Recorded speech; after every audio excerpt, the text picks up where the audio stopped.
Hi, I'm Mike Duggan again, and now we're up to video number 9 in the healthcare system YouTube channel that I have produced so that you may have a more informed choice in the healthcare you get. This links to my dentally related website, web-bds.org, where for dentistry, if you want to get better informed so you can make some good choices and ask the right questions about your care there, that's a good resource for you. But in the overall general scheme of things, we're talking about this particular YouTube series. So we have covered a lot so far.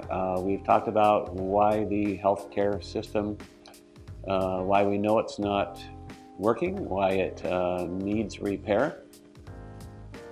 We've outlined the structure of the healthcare system, including 24 different entities, including you.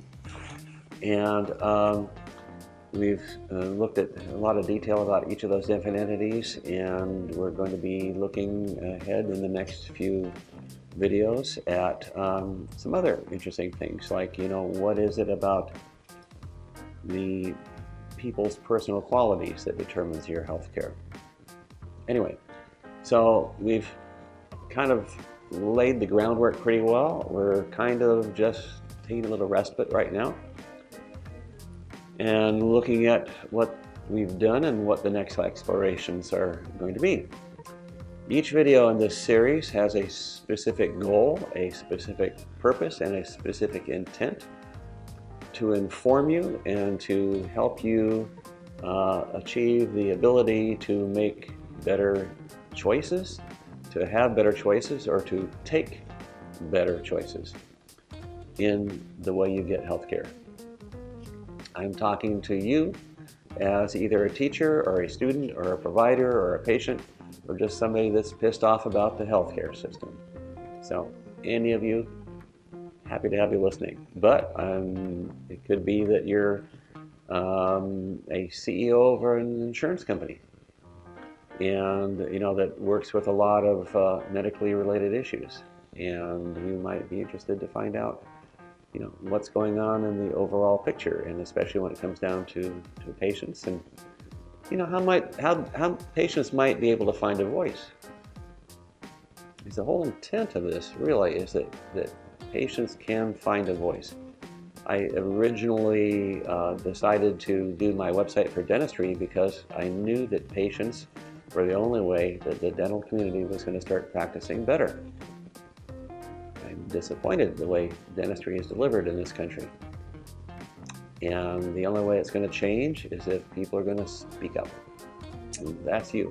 And I want to make that possible. And that can happen within the broad range of healthcare way beyond dentistry. So anyway, I'm talking to you in a variety of different roles, that whatever you might be in, but hopefully you will hear something that encourages you to do something a little bit different. And again, I've emphasized that personal qualities of each person, everybody, all who are involved in the healthcare system, is basically the foundation of what determines whether the healthcare system is actually working or not. Okay, the next video is going to take a specific look at empathy and indifference. If we can integrate our experiences, we can have empathy. If we don't care and we're indifferent, that's the opposite.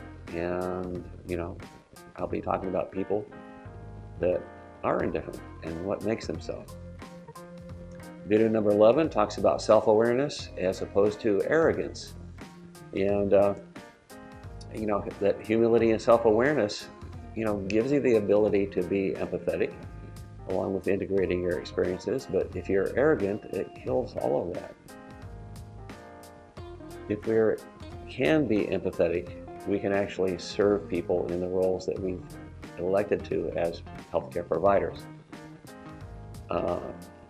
But if we're not empathetic, if we have some arrogance, we'll talk about what that actually is. We'll probably have vague idea of it right now, but I'll define it a little bit better. So, but arrogance is going to kill any possibility of becoming empathetic, and we're not going to be able to be good healthcare providers. But then again, if you as a patient think about that and know about that, and you have a healthcare provider that you think is arrogant, what can you do about that? Because it's compromising your getting the best healthcare. And I'll be talking about one particular situation where a woman just spoke up. And the effect was pretty amazing. But she dared to do that.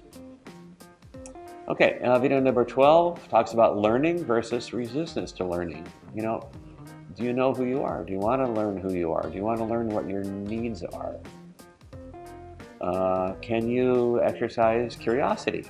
And if you can, and you know your needs, and you have good self-awareness, if you have learned all that, you have a chance of securing a good personal relationship as well as a professional relationship with your provider.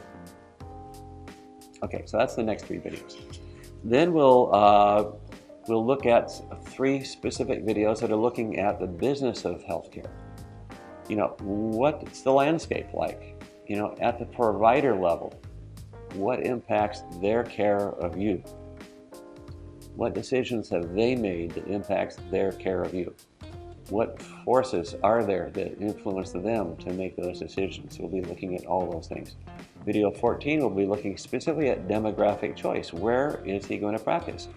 Who is he comfortable working with, or she comfortable working with? What are the forces that influence a person's comfort working with different kinds of people? When I had my practice, it was in a place where I was working with a lot of methamphetamine addicts and retired people.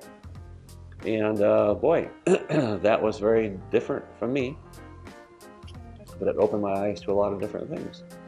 And that might be something that you want to do. Maybe you want to have your eyes open. Maybe you want to get out of your comfort zone and meet people that start to understand a little bit more about how people work, what drives people one way or the other, just because you're providing a very needed care, a very needed service for them. In any event, demographic choice is really huge. The venue or the organization of the practice. Are you working in a private solo practice, just yourself, or you have a larger group practice? You're working with a managed company that's managing your practice. What choices are there that you have? And as a provider, and what are the forces that influence you to make those choices? Okay. Some of those choices may make it so that you really can't offer the kind of care that you would like to get, that you'd like to offer. And that might be something that's discouraging to you. What are ethical concerns? What is it that compromises the trust of your patient? If you're a provider, you can compromise the trust of your patient. We've talked a little bit about that when we were talking about legal concerns and the fear of liability. But what are other forces that drive a provider to not necessarily have all of the patient's best interests at heart? Okay, and then the next section after that, which is the final section basically, is video 17. We're going to be basically doing a summary of the business part of it, but we're also introducing the power that you have, the power of the public. That you have a lot of power as a healthcare recipient if you have some curiosity and if you're determined, if you get informed. And that's why I'm making these videos, so that I can hopefully provide you with that ability. Video number 18 is basically talking about public power at the ground level. That is, when you encounter a situation that you don't like, will you speak up?